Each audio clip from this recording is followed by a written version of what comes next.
While most of Charlie stayed to secure the northern bridge, a convoy of 5 tracks sped back down Ambush Alley to evacuate the casualties.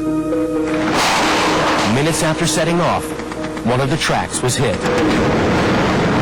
As we were going over the bridge, there was just a huge explosion. I don't know where it came from. I don't know what it was. All I know is it just rocked the whole vehicle. After that, it was all black for like about 2 minutes. I remember yelling back and telling guys to get out. At this time, I didn't know that I had lost everybody in the back. It was just a big fireball, maybe 25 meters in front of us. There was body parts came out of the vehicle. There was nothing left. There was no way anybody could have lived off of it. Moments later, Sergeant Schaefer's track packed with Marines was also hit. I felt heat coming up through the turret, and we lost our steering. We crashed into the building. I did look over, and there was hundreds of Iraqis just running at us. And that's when I was like, everybody should get out. As soon as the track stopped, it just all the small arms fired, concentrated on that. You could tell, I could hear the rest of the tracks going off in the distance. So I knew we were alone. We didn't know what was going on. We didn't even actually know where we were. We were kind of disorientated.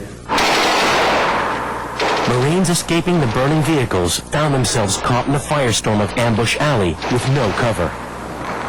Saw a little alleyway with a pretty high wall behind it, and everybody just started piling up behind that wall. We sat there for a while, and we were like, we got to get into a place with better cover. That's pretty much when we decided we got to get into these houses next to us. Doesn't matter how, just get us in there. We just got the casualties into the house, and we figured we'd just hold up there until we get some help. One of the convoy tracks, damaged in Ambush Alley, sped back to Alpha's position on the Euphrates Bridge. And that's when a rocket propelled grenade hit it again, and we knew automatically that they were going to be mass casualties because the way it actually jumped off the ground when it was hit and just dropped, and it stopped moving. When the ramp rolled down, just a leg rolled off of it, and at the inside was pretty much just a mesh of parts and whole people. If the wounded were to survive, they needed to be evacuated by helicopter. I looked at the road. There's power lines on either side of it. It's pretty tight. So directly across from the road there was an alleyway. It was still pretty narrow, but definitely enough room for the 46. So we just came in and set it down right there. I just got goosebumps watching it. And then I got a sick feeling in my stomach, thinking that it was only a matter of seconds till they destroyed that helicopter.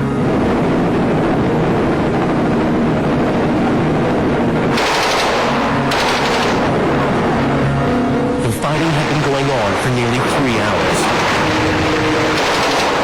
It was most intense at Charlie's position, still isolated and trying to hold on to the northern bridge. Bravo was still stuck in the mud on the eastern side of Ambush Alley. And Alpha was under intense fire at the Euphrates Bridge. As the day went on and the fighting up on the northern bridge started to intensify, it's off! Never's off!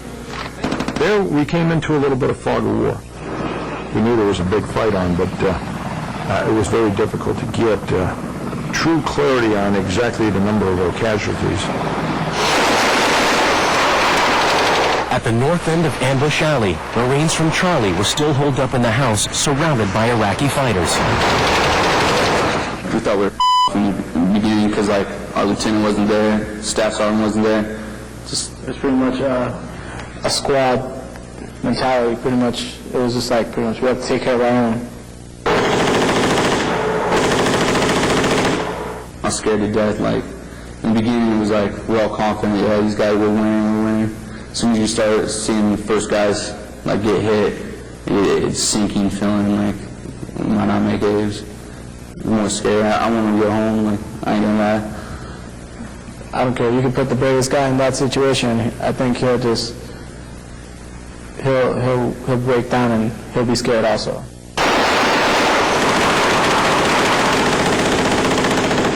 We experienced it, and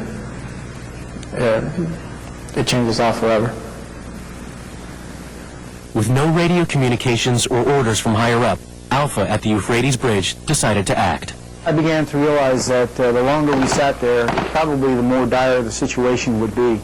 Dan Whitman is the company commander for Charlie Company, and I thought, Dan's in trouble, and he needs help. I realized that the time was coming to make a decision, because I was not going to stand by idly and allow Charlie Company to get chopped up or take further casualties when I could be in a position to assist them. Captain Brooks ordered Alpha Company to roll down Ambush Alley to help Charlie at the Northern Bridge. Marines from Charlie Company, still trapped inside the house, heard the approaching convoy. Once we see them, we're waving at them, they open up fire on us, because they saw we had weapons, you know, we're waving our weapons, which is probably a stupid mistake.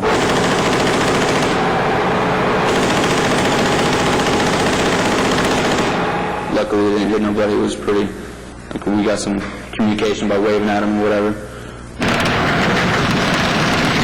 Loading up the Marines from the house, the convoy, led by the tanks, continued up Ambush Alley onto the Northern Bridge. It was complete medical relief. There was 2 tanks that came over first, and I was able to jump on the tank and say, I need you to put a tank round in this house, and this house, which is exactly where they're firing from the rooftops.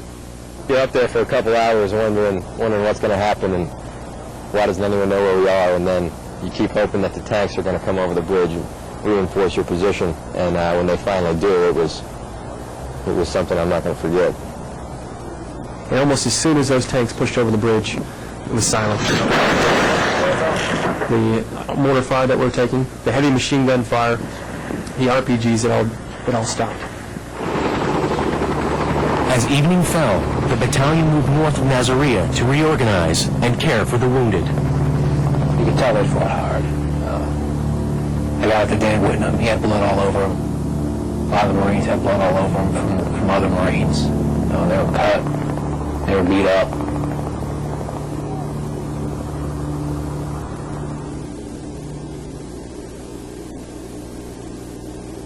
It was just hard looking at them. It was hell on earth. We were taking a beating down there. Something was going on that we just couldn't handle. Well, I got it. That day, I was scared. And I was also fearful that it was going to happen every day for the next couple of days, at least weeks, months, years, and that it was going to happen pretty much all over Iraq. There was a Humvee load full of just parts, just unidentified body parts. We had to preserve the body parts so that we could get the DNA from them and find out who they were. And there were guards placed on there to keep birds and dogs from eating them. The Americans had come up against opponents that were not in the battle plan. Large numbers of determined Fedayeen troops and Ba'ath Party militia who were loyal to Saddam and prepared to fight to the death. It's the resistance they are still fighting today.